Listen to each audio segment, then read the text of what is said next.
Let's break down every single running back, wide receiver, quarterback, and tight end you could possibly need to add off of the waiver wire last minute moving into week 9 of the 2024 fantasy football season. Whether you're just stashing a player, whether you're in need of some potential points this week, or whether you're just looking to stream a player, I've got you covered. Let's hop into our last minute waiver wire additions for week 9.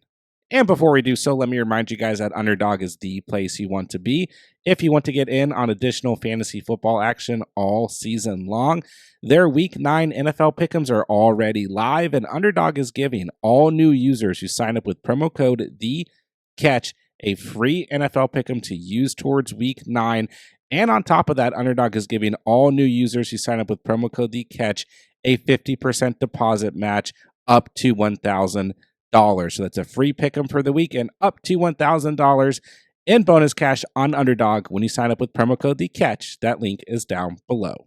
So unfortunately, it is another bad week for the running back position when we look at who's out there potentially on the waiver wire. But I mean, that's also a good thing in a sense because running back play has just been really good this season and there's not really ton of injuries at the position. But let's look at the Tennessee Titans backfield right now. And Julius Chestnut might be an actual fantasy option this week. Tony Pollard is going into week 9 as questionable while he deals with a foot injury. And then we know that Tajay Spears is going to miss this week while he continues to deal with that hamstring injury as well. He's already been ruled out. So this is a pretty risky play here, but if you are in a true need of a spot play at the running back position, then this is about all that's out there in terms of a potential starting running back this week. So we need to monitor the health of Tony Pollard as this weekend progresses,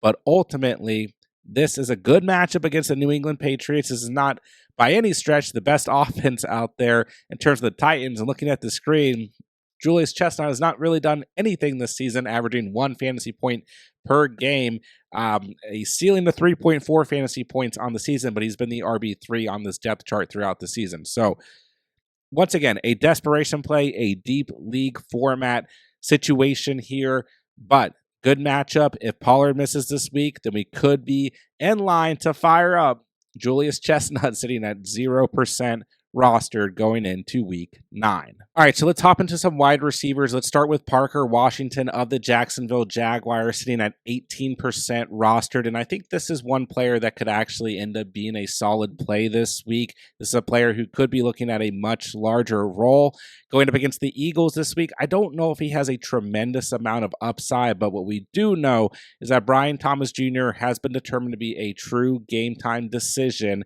And on top of that, Gabe Davis is still questionable, dealing with a shoulder injury going into the week, and Christian Kirk is out for this season. So this Jaguars wide receiver room is just completely depleted right now. So Parker Washington becomes an option just due out of the opportunity that he's potentially going to get this week. And I mean, even if Brian Thomas Jr. plays this week and or even if Gabe Davis plays, Parker Washington could see an increase in targets with no Christian Kirk on this offense. Now, we know Evan Ingram is going to get a good amount of targets at the tight end position. Then we've also got Tank Bigsby as well as Travis Etienne, both questionable. So, you know, I do think that the Jags could be in a position where their offense really struggles this weekend on the road against the Eagles, but ultimately somebody's got to get some sort of volume, something going in this offense.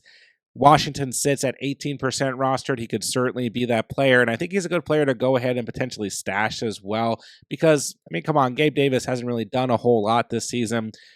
This overall offense, there's going to be opportunities with no Christian Kirk, so Parker Washington, certainly a player that we're looking to add going into week 9 of the season. Next up is Jalen Coker of the Carolina Panthers. We talked about Xavier Leggett in the Sneaky Starts video, and Leggett does sit at 46% rostered. He's still a good ad going into the week, and what we do know going into the week is that it does not look like Adam Thielen is going to be activated from IR and play in week 9 against the Saints. So we got two things kind of going on here, right? No Adam Thielen, no more Deontay Johnson. And now we got an injury on top of that to Xavier Leggett. So he's questionable dealing with a toe injury. I would imagine he's going to play. But either way, we should see an increase in volume undoubtedly for Jalen Coker, who had 17.8 fantasy points this past week against the Broncos, 6 targets, 4 catches, 78 receiving yards, and a touchdown. I know the touchdown was basically in garbage time, but still. Coker has also had a double-digit fantasy performance in Week 5 against Chicago with 10.8 fantasy points.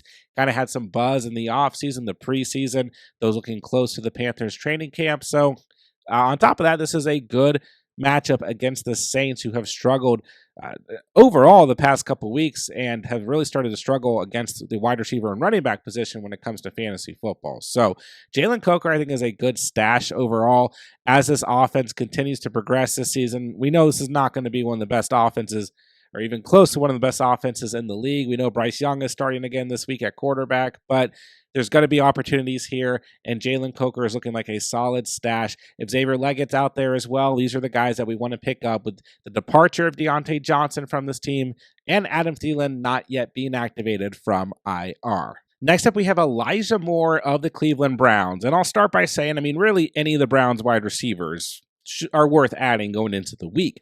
Cedric Tillman sits at 67% rostered, and Jerry Jeudy sits at 65% rostered. But Elijah Moore this past week had the most targets. Said Tillman, 9 targets. Jeudy, 8 targets. Elijah Moore, 12 targets. He had 8 receptions, 85 receiving yards, and 16.5 fantasy points. Now, that was against the Baltimore Ravens, the team giving up the most fantasy points to the wide receiver position so far in the season, and all 3 of the Browns wide receivers walked away with double-digit fantasy performances. Now, they face a top 10 unit in the LA Chargers once again at home this week in Week 9. So, don't know exactly what we're going to get here. We probably want to tamper our expectations, but we know going into this week, at least, that Jameis Winston's the starting quarterback. The Browns are going to sling the football around. They really don't have anything to lose at this point in the season, so it is a tougher matchup this week. But I think picking up parts of this Browns offense right now makes sense, and the most available player is Elijah Moore, so I'd still probably prefer Cedric Tillman or Jerry Jeudy, but Elijah Moore has double-digit fantasy performances in both of his past games, having 10.1 fantasy points in Week 7 as well. So, look, see who's available in terms of these Browns wide receivers. They're all worth adding, but the deepest player who's the most readily available for you guys to pick up is going to be Elijah Moore moving into Week 9. Next up is Demarcus Robinson of the LA Rams, sitting at 20% rostered, coming off of a game in Week 8. Thursday Night Football against the Vikings, where he had 17.5 fantasy points. Just 3 targets, just 2 catches, but 35 receiving yards and 2 receiving touchdowns this week. Going up against the Seattle Seahawks, I think there could definitely be opportunity for Demarcus Robinson once again. Puka Nacua popping back up on the injury report, which we don't want to hear, we don't want to see, but he is listed as questionable going into the week. Cooper Kupp, at this point in time, is healthy. And then we've got Jordan Whittington, also listed as questionable, still dealing with that shoulder injury. We know that Tutu Atwell, Tyler Johnson are floating around as well. This Rams wide receiver room has felt like a circus throughout the course of the fantasy season, but nonetheless, I think Demarcus Robinson was always meant to be the wide receiver 3 on this team, and for whatever reason, when Kupp and Puka Nacua are healthy, Robinson plays a little bit better overall. So I like Robinson. I think he's a good player to pick up. We got some good game scripts coming up against the Seahawks, the Dolphins, the Patriots, the Eagles, the Saints, the Bills, the Niners.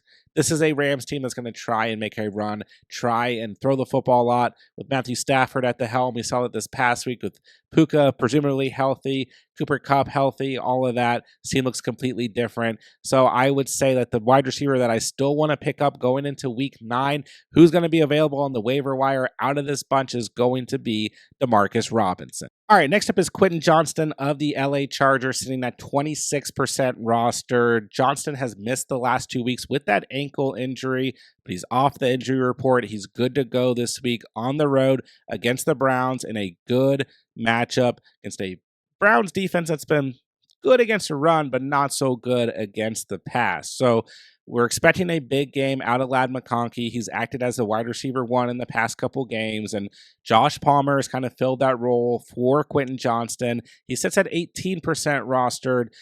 he's been serviceable, nothing crazy. 9.2 points in week 8, 10.3 in week 7. But I think that Quentin Johnston could easily come back into that role that he was playing early in the season.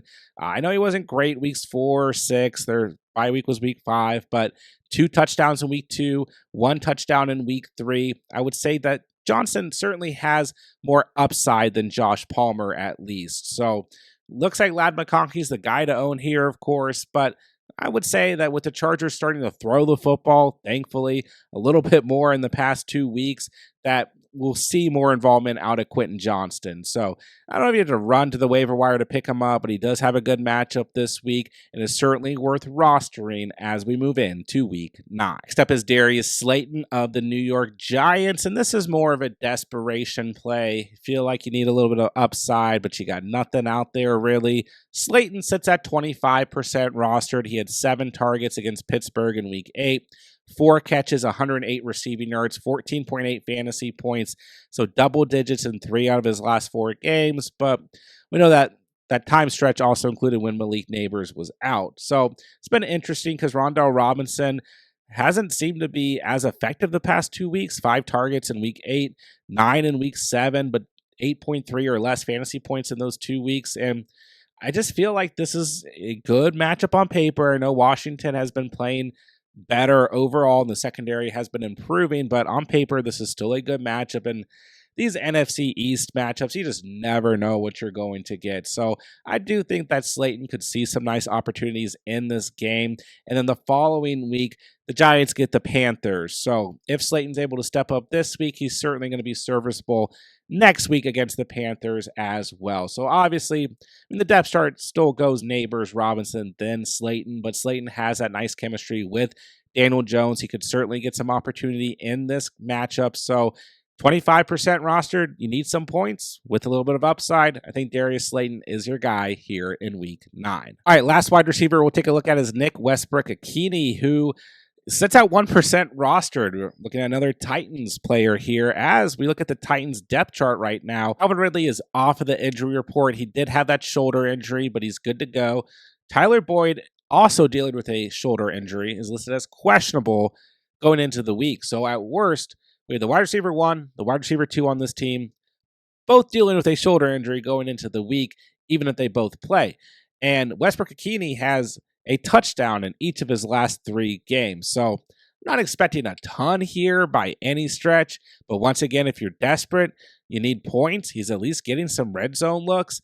And this is another good matchup against the New England Patriots defense at home for the Titans. I mean, this might be the worst game of the weekend, don't get me wrong, but sometimes in these type of matchups, you end up seeing more points scored than you expected. So Westbrook-Ikhine, you're desperate in a deep format. This is a guy that you can pick up, and at least he has some touchdown upside as we go into week 9. Moving along to the quarterback position, let's talk about Joe Flacco sitting at 22% rostered. He's going to be a great streaming option this week, okay?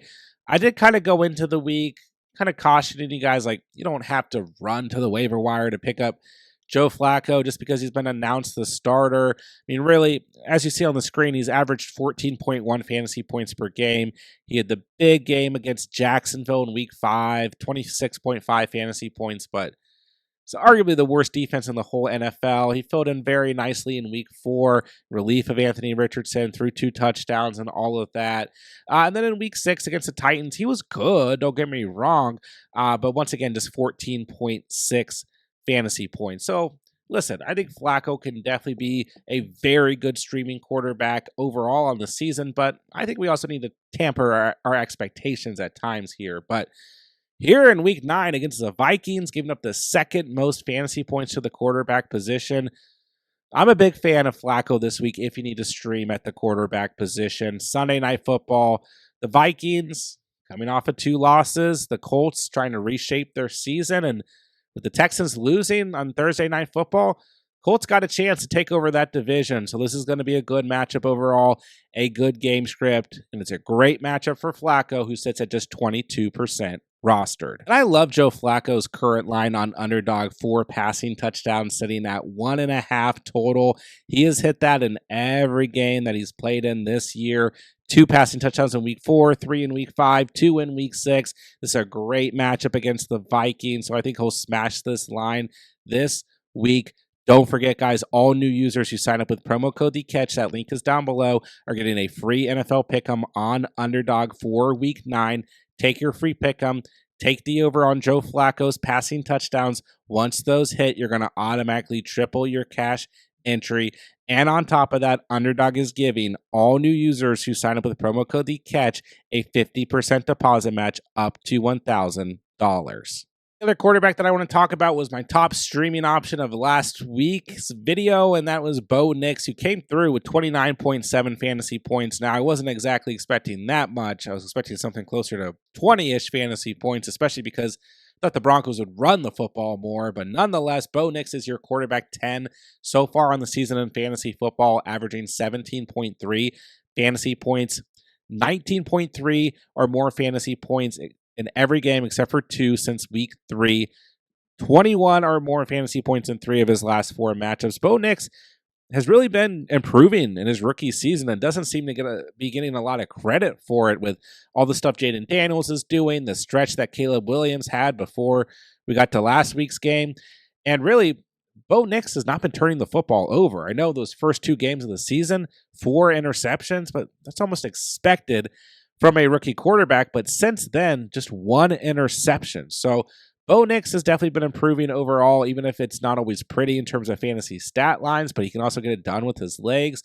And nonetheless, this is a great matchup against the Baltimore Ravens. They are giving up the most fantasy points to the quarterback position overall so far on the season. So last streamer, Joe Flacco, has got the team giving up the second most points, and then Bo Nix has the team giving up the most points. And guess what? The Ravens are also giving up the most fantasy points to the wide receiver position, and they're really struggling against the tight end position as well. The only thing that they're actually ranked highly in is against the run. So overall, there's a little bit of risk here still. Don't get me wrong. I mean, Bo Nix only had 14 fantasy points in week 7 against the Saints, although Broncos are running the football down the Saints' throat in that game. But nonetheless, there's still a little bit of risk, but I think the risk is certainly worth it due to the matchup here. It was worth it last week for sure. He might not get you 29 points this week, but he's obviously shot up to 44% rostered for a reason, and he's a top 10 fantasy quarterback so far in the season. So if Bo Nix is out there, you need to stream at the position. He is a solid option due to matchup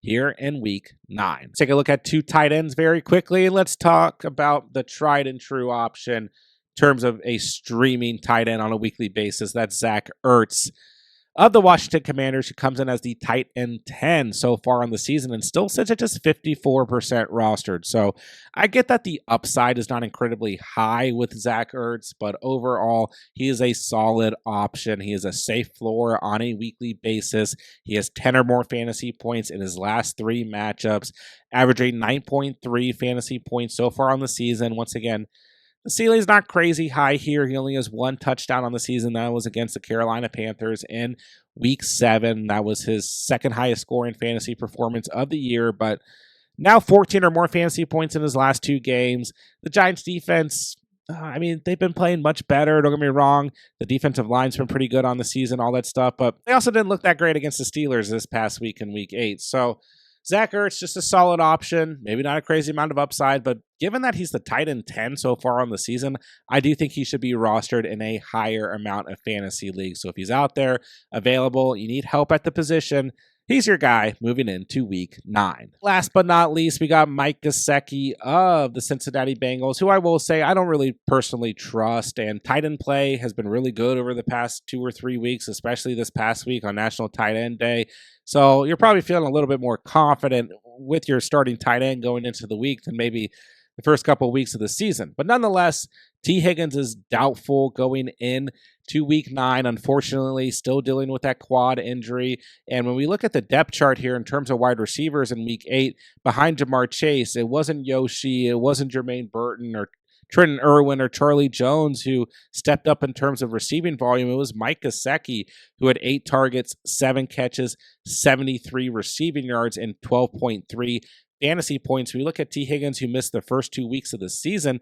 Gesicki, 4 targets in week 1, 9 targets in week 2, and 16 fantasy points in week 2. So he's really flourished in games where T. Higgins has not played, maybe outside of week 1, but the Bengals offense did next to nothing in week 1. So overall, Mike Gesicki, lowly rostered at 12% rostered, got the volume last week. If we see T. Higgins not play in week 9, then we could definitely expect more volume for Mike Gesicki in week 9. And this Bengals team really needs some wins. So at home against the Raiders, they need to walk away with a win coming off of that loss against the Eagles. The way this season is quickly going downhill for them. So should be a good game script here. You need help at the position. Mike Gesicki could certainly be serviceable moving into week 9. That'll do it for today's video. There are your last minute waiver wire additions moving into week 9 of the season. If you guys need anything whatsoever, don't forget I'm answering all fantasy football questions in the comment section down below. Drop me a comment. I'll get every comment on this video answered before Sunday's slate of games. Of course, don't forget we've got everything that you need here on the channel for week 9 of the season. Start sits at every position, must start defenses, kicker rankings, players that you can't bench, buy low targets, all kinds of content for you guys, as well as live fantasy Q&A streams throughout the week. So more importantly, make sure you guys are subscribed to the channel so that you don't miss out on any of the content. And with that, I'll say, thank you guys so much for watching and or listening, and remember, you saw it here on The Catch.